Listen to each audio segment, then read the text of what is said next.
Shalom and welcome to this special edition of the Middle East Report, where today I'm interviewing Col Richard Kemp, who is the former head of British intelligence in Afghanistan. He also chaired Cobra meetings and is now one of Israel's most articulate spokesmen. And in this program, we'll be discussing Col Richard Kemp's military career, as well as times in which he chaired Cobra meetings in 10 Downing Street with Tony Blair, and also discussing the threats and challenges facing Israel in the Middle East from Islamic terrorism and extremism.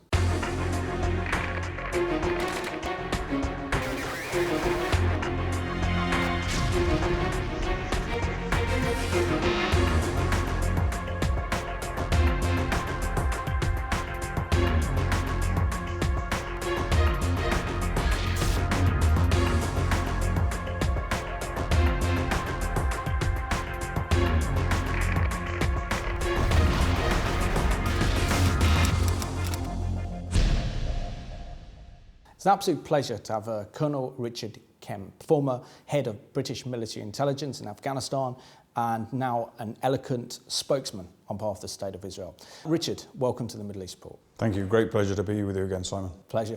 I know that it's been a couple of years, 3 years since we last did an interview together in Brighton that was organised by Sussex Friends of Israel, in which you were the main speaker at the rally, and this was in the aftermath of Israel's war against Hamas in Gaza. But can we talk about something about your military background and something about yourself? When was it that you became interested in being a soldier? At what age? Well, I was always interested in being a soldier. In fact, we used to play soldiers when I was at school, and I never really grew up. So I just left school one day and I joined the army the next. It was always something I was going to do.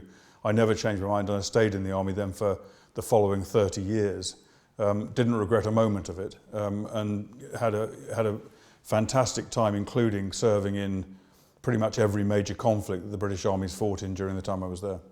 You've served in the Balkans crisis in the early 90s, as well as in Iraq and also in Afghanistan. What was one of the most difficult fields of operation for you personally? Well, they're all challenging in their own way, but at the same time they're all also always quite gratifying, because if you're a soldier, you train and you prepare and you want to fight. You don't join the British Army, which is not a compulsory move. It's obviously all volunteer. You don't join the British Army unless you want to fight. And anyone that says they do is probably in the wrong profession. So it is challenging in many cases. And I think probably the most difficult role I had was commanding British forces in Afghanistan. It was both difficult and it was good, because my boss was 3,000 miles away in leafy Surrey, where I was in Kabul and able to not do exactly as I liked, but certainly I had a great deal of autonomy, which I wouldn't have had elsewhere. And the beauty of a role like that was that it was in the very early stages of our campaign in Afghanistan, before the whole thing became kind of embraced in rules and regulations that the British Army always brings to things. And so I was able to make it up as I went along, which I think is probably the best way for a soldier to operate, not be constrained by lots of rules and people telling you what to do. Well, we know that the British forces went into Afghanistan very shortly after 9/11. In terms of military operations, how did the horrific events of 9/11 that occurred on the 11th of September 2001 change the military operations that the British conducted, certainly against this Islamic terrorist that we saw in Afghanistan and across the Middle East? Well, very much changed, and up until then we had been focusing predominantly on conventional warfare, using armoured vehicles, fighting in kind of European type terrain, and we'd also been focusing on terrorism from the IRA. So we had a lot of experience of terrorism, 30 plus years of it. But this was a different challenge. It was totally different, both the terrorism in the UK, which the army does have some involvement with, and also, as you mentioned, in Afghanistan and Iraq. And I think it basically totally changed the way we operate, and we had to get to know a completely different enemy. And I was thrust really in some ways into the forefront of that, because straight after 9/11, almost straight after 9/11, I was told to form a international terrorism team in the Cabinet Office, or to be part of a team, which we hadn't had before. So, and my experience was Irish terrorism. I had to learn something completely different. Never confronted Islamic terrorism before, except in a very small way in Bosnia, where we dealt with some Mujahideen fighters. Where did the British intelligence as well as the British government go for help? Did they go to the Israeli government for an understanding of this new Islamic terror threat that Britain and the West faced really since post 9/11? Well, when I went into the Cabinet Office, as I mentioned, soon after 9/11, the first people I thought of was the Israelis, because they had obviously been fighting Islamic terrorism for many, many years. And this was an army that is, in any case, and an intelligence organisation that is, in any case, deeply admired by the British forces and by British intelligence services. And in my career, we studied the IDF from a very early age. When I was at Sandhurst as an officer cadet, we studied the IDF. We studied what they're doing with armoured warfare. And we admired them greatly. We probably studied them above all other contemporary armies because of their experience and their professionalism. And the same went for the intelligence services. So really it was a natural thing to do, in my view, to turn to the Israelis. It wasn't an easy thing to do because there is a natural inbuilt bias by the Foreign Office against Israel and in favour of Arab states. And so it was quite a battle for me to get to establish a proper liaison partnership between my office and Mossad. But because of Foreign Office opposition, but I achieved that, and we established some very effective liaison, and it was extremely helpful then, and it's been extremely helpful since. In terms of talking about military operations, particularly post 9/11, I mean, we had British troops and American troops in Afghanistan and also in Iraq as well. And the whole aim and objective was really to remove the Taliban from power and to prevent Iraq being a safe haven for Al-Qaeda to carry operations against the West. And also Iraq to remove Saddam Hussein from power in breach of so many different UN resolutions. And we saw in 2003 America with British troops go in to remove Saddam. When the British Army was in Iraq, was there an awareness of the geographical implications of British troops being in Iraq, and particularly in light of the impact that this would have on, say, the Islamic Republic of Iran, who saw the presence of American and British troops as a threat to their national security? Well, I think nobody really underestimated the implications of us going into Iraq and Afghanistan. We fought in those theatres on a number of occasions, both particularly in Iraq more recently, and in both countries going back into the 19th century. Maybe we didn't learn all the lessons from those campaigns that we should have done and put them into play in modern day Afghanistan and Iraq. But I think the reality of those conflicts was no matter what you do, no matter how you conduct yourself, the enemy, which included Iran, and Iran was responsible for the death of many British and American soldiers, using proxies, using Iranian equipment and technology to kill our soldiers and American soldiers. Our enemies, no matter what we did, want to get us. Even if they thought we were doing some good for the country, it was going to be against their agenda. So they were always going to be opposed to us at every single turn we took. And it's very much like Israel, to go back to Israel, it's very much like Israel. No matter what Israel does, no matter how good Israel is for the region, no matter how good Israel is for the local people, whether they be Jews or Arabs, the Israeli government is extremely beneficial to, unbeknown to many people, to Arabs who live in Israel as well as the Jews. They're going to oppose you. And Iran is going to oppose every step Israel takes. Some Arab governments are also going to oppose. So we are against an enemy in Iraq, in Afghanistan, and basically around the world, who simply want to kill our soldiers, to discredit us, and to massacre as many people as they possibly can. And the reasons that they're attacking us and the reasons that they're attacking Israel are pretty much the same. Obviously, in relation to Israel, they have a specific intent, which is to annihilate the Jewish state. And in relation to us, it is to get us out of the Middle East, to get all of our influence out of the Middle East, to establish a caliphate and then to expand that caliphate. And that applies to the Islamic State, it applies to Al-Qaeda, it applies in a slightly different way to the Taliban, and it applies to Hamas, and it applies to Hezbollah.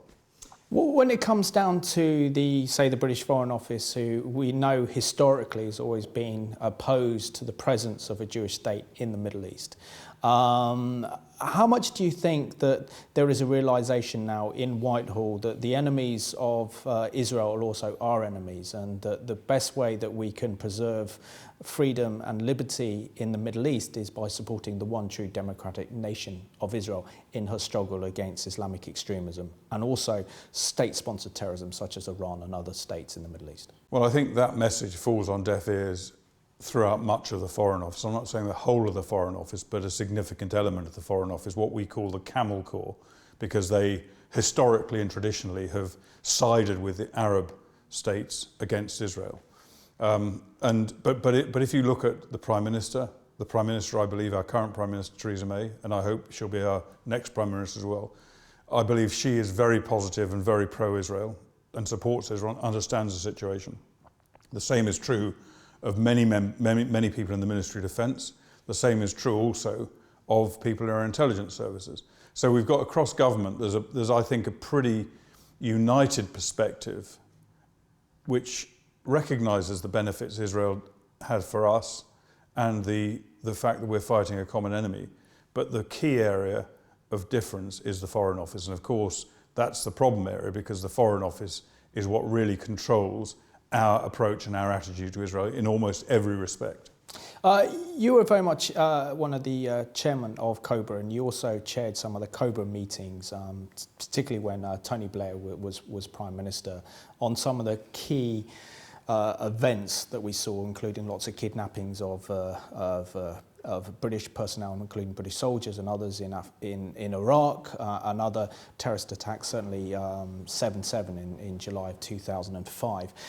Can you say what it's actually like to be in 10 Downing Street when the Prime Minister then has to make very key decisions that affect national security? Yeah, I mean, my role actually, my primary role there was to coordinate the National Intelligence Services, MI5, MI6, GCHQ and the Defence Intelligence, as well as the Metropolitan Police Intelligence, in support of COBRA. And I essentially would coordinate their view, coordinate their activity and represent the view of the agencies combined at COBRA.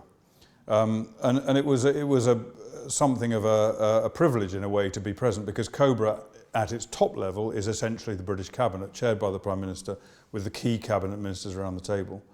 And I think Tony Blair, whether you like his policies or don't like his policies, I don't like all of his policies, some I do like or did like, I admired the way that he led in a crisis situation, and he had the ability to see absolutely clearly and decisively through the fog and the blur and identify what was right and what should have been done. And he made some very, very strong and brave decisions in those situations. Unfortunately, in some cases, in relation to some areas he was trying to instill change in, for example, getting people out of this country who are known to be involved in terrorism, he did not get the full support of some of his senior advisors and ministers. But I think it was almost a unique position to be able to watch and take part in that sort of action going on in the heart of government. Since then, I think it's really, you came to public prominence, particularly when it comes to Israel and the Jewish community, with that very famous speech you made at the UN in Geneva, particularly after Israel's military operations against Hamas in Gaza in 2008 and then in January 2009. Why did you decide to speak up on behalf of the Israeli Defense Force in their military operation against the Islamist terrorist organisation Hamas in Gaza? Well, I don't think I had any choice other than to speak up, and I think any right-thinking person who is not prepared to simply see an injustice done would have done exactly what I did. I was in a unique position to be able to do that because I had been involved. I'd studied the Israel Defense Force over many years. I'd seen them in action. I knew a number of senior members of the IDF and junior members. I'd had significant dealings with Israeli intelligence services.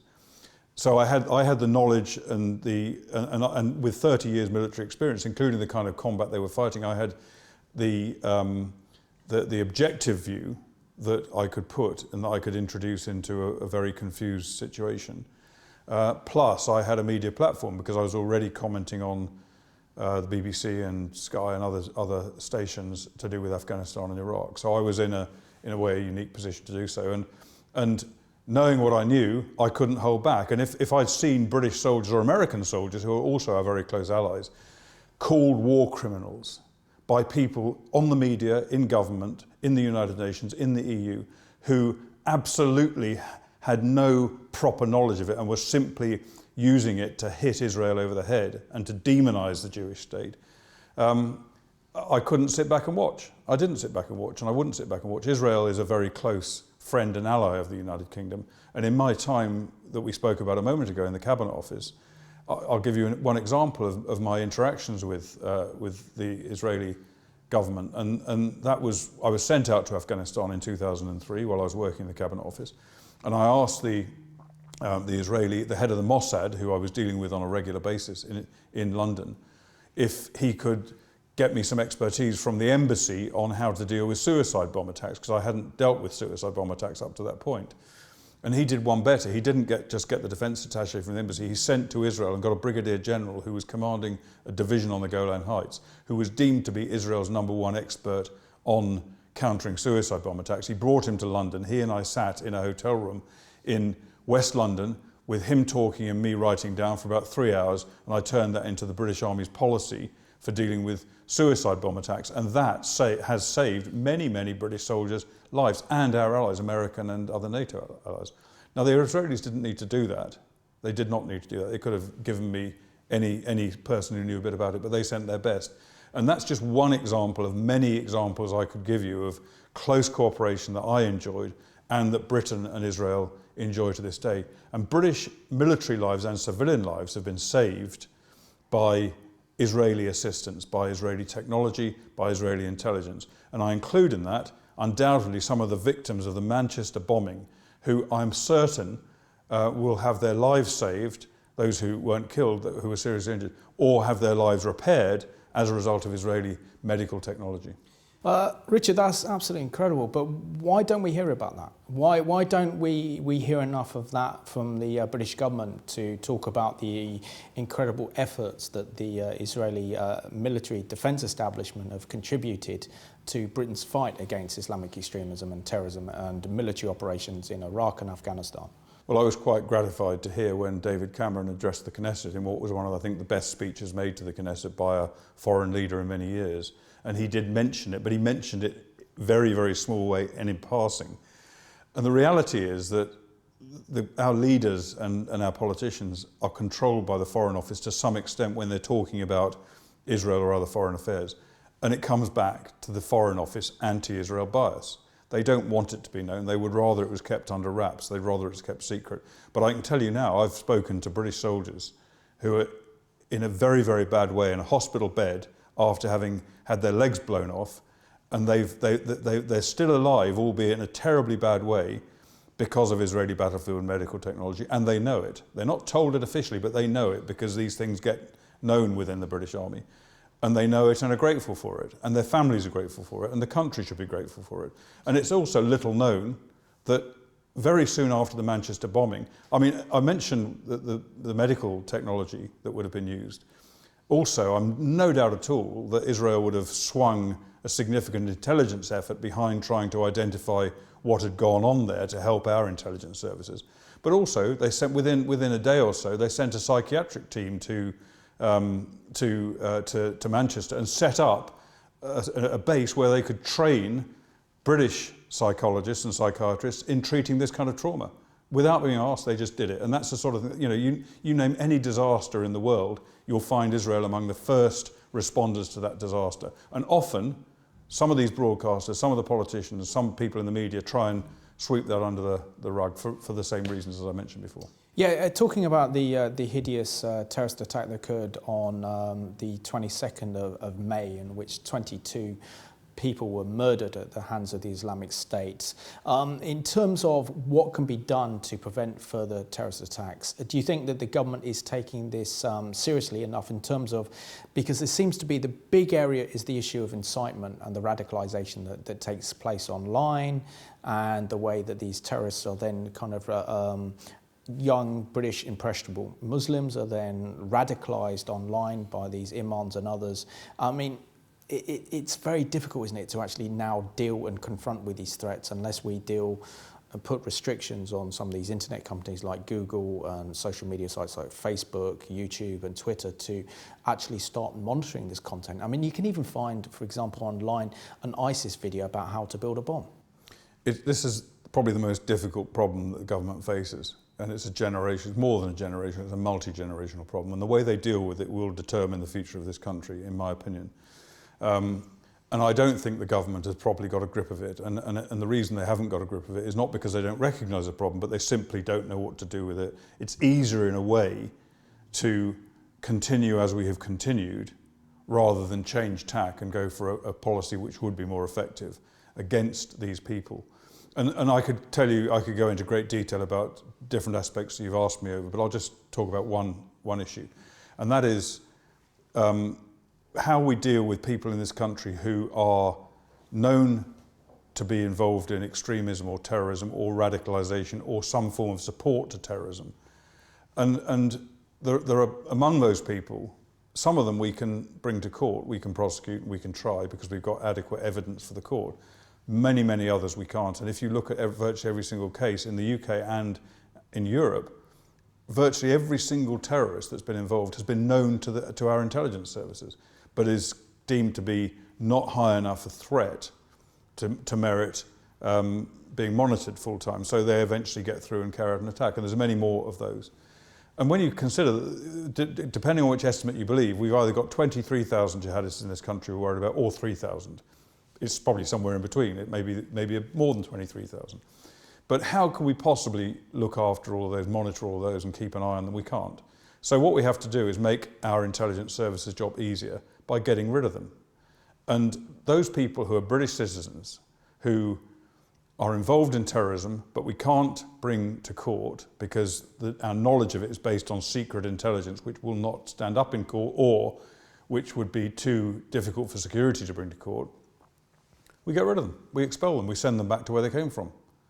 If they're British citizens, we have to intern them. We have no choice but to intern them. Obviously that's not done lightly, and it's not done just on the word of a politician or a police officer. It would have to be done as part of a legal process, which would include putting the intelligence in front of specially cleared panel of senior judges. And the third leg of the stool, would be to exclude those people who have been out, who have willingly and voluntarily, and there are hundreds of them, been out to Iraq and Syria and taken part in mass murder, rape and torture with the Islamic State. Why would we let those people come back in? It's insane, but we do, and they're here among us, and they're going to be attacking us in some cases. They should be excluded. If they're British citizens, that will require a change in the law. Let's change the law, make them stateless, make them citizens of the Islamic State if they want, but they're not coming back here. That is the way we should be going. Now, in particular, in relation to the whole internment issue and the deportation issue, you then have people saying, but this will alienate the Muslim community in the UK, and they will rise up against us. Well, how can that be? Because we're told by those very same people who are telling us that the vast majority of Muslims in this country are opposed to terrorism. If they're opposed to terrorism, surely they will support measures that we need to take to get the terrorists out of their communities. And that's what we should be doing. We should have the courage to stand up and do that. And the other effect of it, I believe, would be a deterrent effect. Not only will you, because many people who get involved in somewhere or another in jihadism over here, they still want to live here. They still enjoy the benefits of this country. They still draw benefits from our state and our taxes, while at the same time conspiring against us. They don't want to be chucked out. So that threat would be, I think, a major deterrent in people getting involved. Richard, you speaking absolute sense, and I think it's time that our government did act. But how much do you think it's a problem when we see our political leaders say that Islam is a religion of peace and say this has nothing to do with a religion? When you look at the Saudis, for example, and certainly since the 1950s, have pumped billions of US petrodollars into converting Muslims around the world to their worldview, which is the Wahhabist extremist form of Islam, in which which has huge implications for mosques across the Western world, including Islamic education centres and the like. So how can we really confront this when we know that our so-called ally in the Middle East, the Saudis, are pumping this poison into so many mosques throughout the Western world in order to help to bring about the Islamic Caliphate and overthrow the West? Well, I'm always quite fascinated by the fact that our politicians and leaders of organisations like the EU and the UN and police officers can stand up and say and interpret Islam. These are not Muslims in most cases, some of them are. But what right or authority do they have to tell me what Islam is and is not? I mean, I would prefer to listen to Abu Bakr al-Baghdadi, who is the leader of the Islamic State and is one of the leading Islamic scholars. I think he's got a doctorate from one of the leading Islamic educational institutions in Egypt. I think his perspective on Islam is more valid than a non-Islamic politician in the UK. And the other element is that when you hear Islam is the religion of peace, why don't they say Christianity or Catholicism or Presbyterianism or Hinduism is the religion of peace? Why don't they say it? We never hear that said. We never hear it said. It's the same reason as you get called Honest Joe Bloggs used car dealer, because we know Joe Bloggs is not honest, and we know also that the only reason that Islam is called the religion of peace is because it is involved in virtually every major act of violence, particularly terrorist violence, around the world. Now, I'm not saying that every Muslim is involved, but that's what their religion tells them to do. You just have to read the Quran, as I have, to understand and recognise that these are not kind of some perverted act of Islam. This is Islam, pure and simple. But I would stress, every Muslim is not a supporter of this activity. But those who are good Muslims and those who are devout Muslims have to support it, because that's what their book tells them. Frightening, isn't it?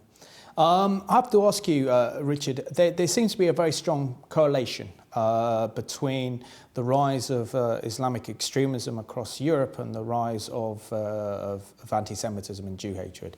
And in recent years we've seen the rise of neo-Nazi groups again across the continent of Europe that advocate hatred for Israel and Jewish people. We've seen that on the political left as well, particularly where Israel is demonized by the left, but also in terms of where the threats come from in terms of the Jewish community. Now, you go to Paris, you go to Brussels, you see paratroopers defending and outside of Jewish museums and Jewish schools and Jewish synagogues. When will our Western leaders in the West, particularly in the EU, come to a realisation that if we don't confront the disease of Jew hatred, then our whole society then becomes threatened, and knowing that the most violent attacks that are attacking the Jewish community come from those within the Islamic community? Well, you hit the nail on the head. And one of the reasons why anti-Semitism is not being tackled as it should be in Europe, including this country, although we're perhaps better than other countries in some respects, is the same reason as Islamic extremism is not being tackled, because the politicians don't know what to do about it. And the reality is, there is, of course, I think peripherally, there is anti-Semitism among the indigenous populations of Europe. But by far the greatest anti-Semitic trend is from Islamic communities. Most Muslims are brought up to hate Israel. They're brought up to hate Israel. Some of them are also brought up to hate Jews. In other cases, they conflate the two things. And the ultimate result is anti-Semitism. You see some horrific acts of anti-Semitism across Europe. It's shameful. I mean, in Germany, which murdered over 6 million Jews. We're seeing some horrific anti-Semitic activities on the streets of the German cities today. The German government should somehow squash that, but they can't, because there is such a significant involvement by the Islamic community in Germany.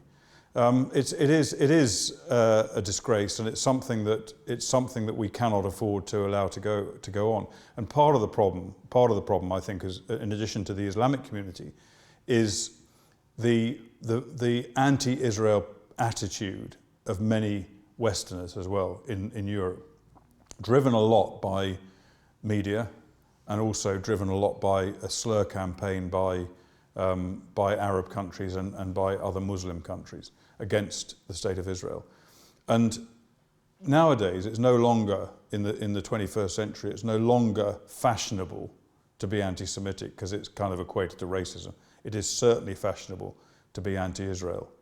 And effectively, being anti-Israel is a proxy for anti-Semitism. And to my mind, it is one and the same thing. There is no difference. If you want to say the Jewish state should not exist, it's just no different to saying a Jew can't have a shop in Berlin, a Jew can't own property, a Jew can't practice as a doctor. It's the same thing. You're denying a particular type of person, in this case the Jews, of the same treatment as everybody else. How many Arab states are there in the Middle East? There's plenty. No one ever says Saudi Arabia should not exist. Should Saudi Arabia exist as a state? No one ever says that. No one ever questions Saudi Arabia's existence. Jordan, does anyone ever say that Jordan should not exist as a state? These were set up in pretty much the same ways, slightly different time frame, but pretty much the same way as the State of Israel, which people do question. Absolutely. And Richard, you were there for Israel's military operation against Hamas in 2014, in which Israel was then the centre of media attention, in which Israel was claimed that she was using disproportionate use of force in sending ground troops in to confront Hamas. When are the British public and when are responsible media outlets going to come to understand that we face a new theatre of war, and that's the issue of asymmetrical warfare, in which terrorists like Hamas and Hezbollah, Islamic State, do not adhere to the Geneva Convention, who fire their weapons and rockets from schools and hospitals, use women and children as human shields, and yet Israel has to confront this when they're dealing with the likes of Hamas, who pose a direct national security threat to the State of Israel, in paralysing 2/3 of the State of Israel with their rockets and missiles, as well as building terror tunnels to kidnap hundreds of Israelis and hold them ransom.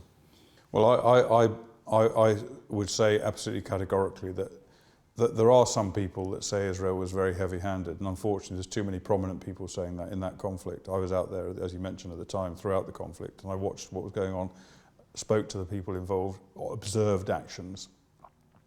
And they weren't.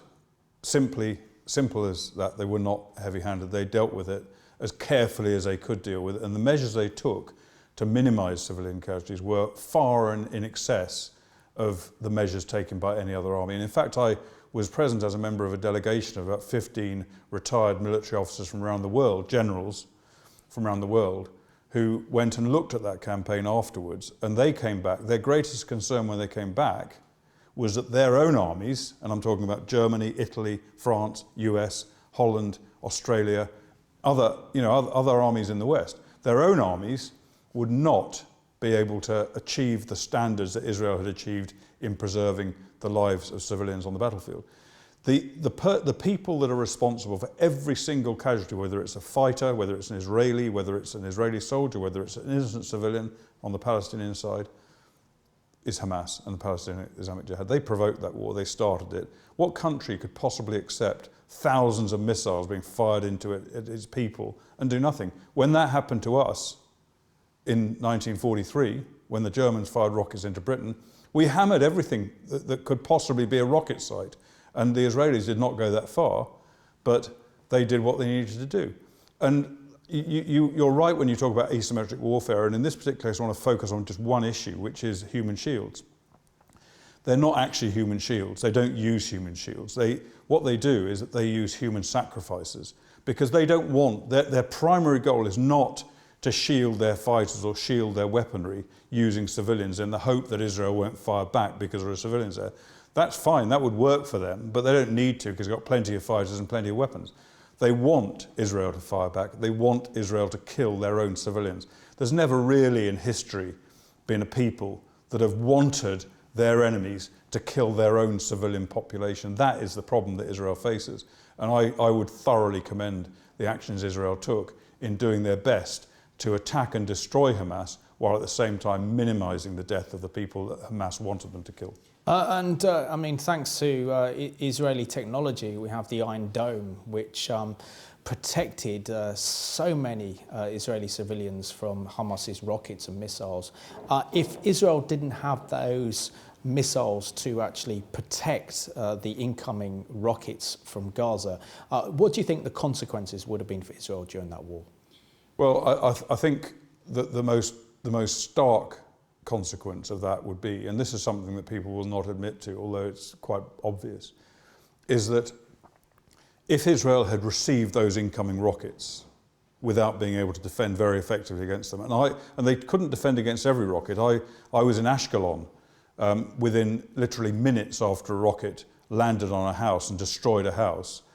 And there was a young girl in it, about 18, 19 years of age. She just managed to stay alive by going into the rocket room, the shelter room that was in the house, when a siren went off. But this rocket, virtually, it did huge damage to the house, which was actually a doctor's surgery, and as well as a house, which normally at that time of day would have had a bunch of kids in there waiting to be seen by the doctor, who was a paediatrician. I'm no doubt, looking at what happened, that some of those people would have been dead. So these are not fireworks, which some people portray, and some get through. But because Israel was able, through Iron Dome, to prevent such a massive bombardment, they were able to be more careful about the operations they conducted. So that effectively, Iron Dome not only saved the lives of Israeli civilians, it also saved the lives of Palestinian civilians, because if they hadn't had Iron Dome, they'd have had to hit Gaza much, much harder with much more civilian casualties, which, by the way, would have been justified, but it's as well they didn't have to. Richard, you are now starring in a new documentary called Whose Land, produced by Hugh Kitson, who are very much known to our viewers for the wonderful films he's made about Israel and giving the historical and legal case for the State of Israel, such as The Land Cries Out and other films. Can you share with us this new project you're involved in and about this documentary, Whose Land? What is the premise for the documentary that you're currently making and filming?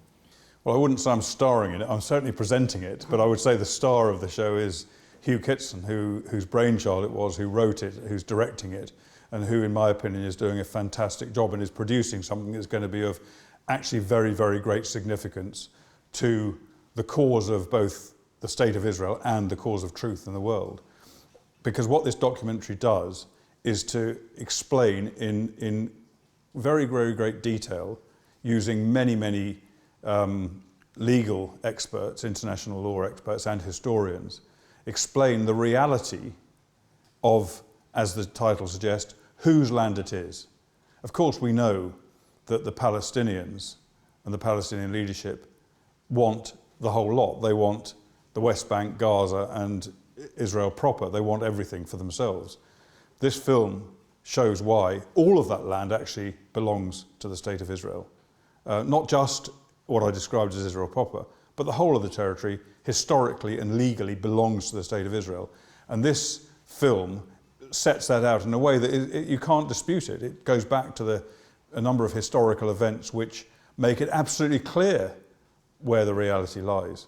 And Hugh has interviewed, as I say, many international lawyers. We've visited some of the key locations that have been involved. For example, we've been to the United Nations in New York. We've been to a number of different sites in Israel. We've been in places in London and in Paris, all of which were involved in the formation of the State of Israel and the legal position as it stands. I think it's, as I said, it's an extremely informative film. I believe it will be very, very watchable. I think it'll be compelling viewing, actually.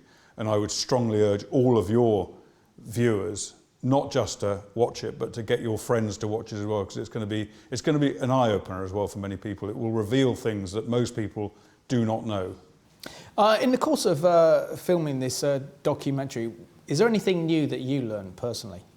There are a number of new things. I think Hugh Kitson and his research team have done have revealed a great deal of information which is little known. I spend quite a lot of time looking at Israeli-related issues, and I know quite a lot about it, but I've learned a lot on this as well. I think one issue that has been not exactly a revelation to me, but has been driven home to me, is the disgraceful way, and I mean really disgraceful way, that the United Kingdom historically has engaged with the Jewish state in a very negative way in many situations. Although Lloyd George and his Foreign Secretary Lord Balfour did create the Balfour Declaration, which was effectively the start point of the modern day Jewish state.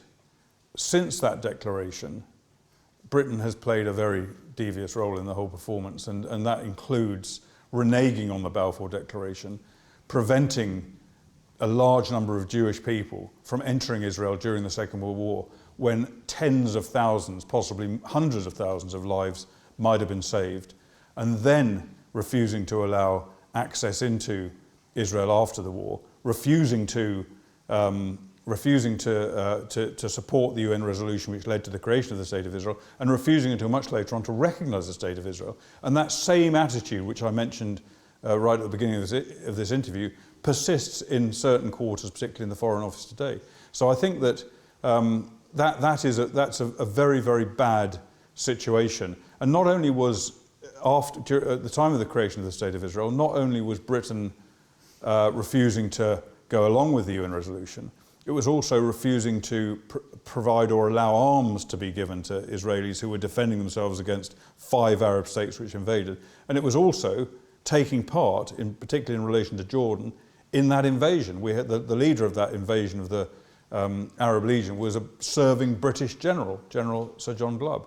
So I think that's something that this film will bring it out very, very well. It's something that we as a nation should be deeply ashamed of. And I would hope that people who watch this film will reflect on that and what they think of the way that our country has treated the Jewish state. Absolutely. Richard, we're down to the last 4 minutes of the programme, and this is the centenary anniversary of the signing of the Balfour Declaration, which was certainly the birth certificate for the modern state of Israel. How important is it that the British government recognises this and also sends a high-level delegation to Israel, maybe someone from the royal family, to really remember and celebrate the historic ties between Britain and the modern state of Israel? Well, your suggestion that we should send a senior member of the royal family is, of course, flies in the face of our entire attitude to Israel since it was formed in 1948. Because since that time, we've had either the Queen, the Duke of Edinburgh, or Prince Charles visit Saudi Arabia, Jordan, Egypt, Iraq, Iran, and numerous other countries in the Middle East. They've visited all of those countries in that time. Not once have they done an official visit to Israel. That is not because the royal family don't want to go. The royal family, in my view, would be very happy to go. The Queen would have been happy to go. She's the head of the Church of England. The centre of the Church of England is in Jerusalem. She should have gone there. She wasn't allowed to go there, as even the Supreme Governor of the Church of England. And it comes back down to the Foreign Office, who won't allow it because they think that by allowing a visit like that, it would annoy Arab countries, which actually I don't think it would. But I think it is critical that we do in this year, not even so much from the point of view of commemorating the Balfour Declaration, but there's another thing that we should certainly send a member of the royal family for. 16,000 British soldiers were killed in the Palestine campaign in the First World War. Every other major campaign which has its centenary anniversary in these years we're living in now, a senior member of the royal family has gone to lead the commemoration, including Gallipoli and various campaigns in France. There is no intention to do that in Palestine. So those 16,000 British soldiers who lie now underground in Palestine, partly in the state of Israel and elsewhere in that immediate environment, will not be commemorated by a senior member of the royal family. That is shameful and disgraceful. And I think we do need to do something about that. And we definitely should have a senior member of the royal family go out either this year or in 2018 for the centenary. The biggest problem with this is not that Israel needs the endorsement of a member of the royal family. Israel does not require a rubber stamp from a visit by Prince Charles. But we as a country, we owe it to our own consciences to send a member of the royal family out there, because otherwise we are simply guilty of anti-Semitism and discrimination against the State of Israel. Couldn't agree more with you, Richard. Now, you've been an incredible spokesman for Israel and speaking out against the rise of Islamic extremism and terrorism. You've defended the State of Israel on the world scene. You've defended Israel in front of so many different media outlets, as well as being there on the scene when Israel's been under attack from Hamas's rockets and missiles. Do you have a message for our viewers about how they can follow in your footsteps and make a real difference for Israel by standing up for the truth and the righteousness of her cause? Well, I think anybody who is watching this programme who is a person of influence, whether a politician or a major businessman or something like that, who has the ability to influence people should first of all understand the reality of the State of Israel. The most important thing is to know about it, know the reality, rather than what is churned out against Israel by so much of the media and so many politicians. That's the first thing that they should, particularly people with influence, should but it really applies to everyone, should educate themselves. And then people with influence should take action. They should influence the people they can to act in a fair way towards Israel. The majority of viewers, perhaps who don't have that level of influence, they will know people who do, and they should knock on their door, their MPs, whatever it might be. They should be pushing forward the case of Israel as best they can. And I would give two specific pieces of advice to people who want to stick up for Israel. One is go there. If you haven't been, go there and visit it, because it's an experience for a Christian. It's an experience that is unrivaled and an experience that you cannot get anywhere else, and that you owe it to yourself to have during your lifetime. And it also will educate you about the reality of the State of Israel. So go there, see it, come back, talk about it. And the second thing is watch Whose Land, the film we spoke about just now, because Whose Land is going to educate you probably more than the vast majority of other material on the reality of Israel. It doesn't just talk about the legal issues, it talks about the historical aspects and the whole business that we're arguing and fighting about today. Richard, I just want to thank you so much for giving me this opportunity to interview you today. And when the film comes out, Whose Land, I'd love to have you and Hugh back to come and discuss this film, and so that our viewers can really understand how powerful this film can be to educate our political elite to understand the realities facing Israel today. So thank you so much for your time. Thank you very much. It's been a pleasure.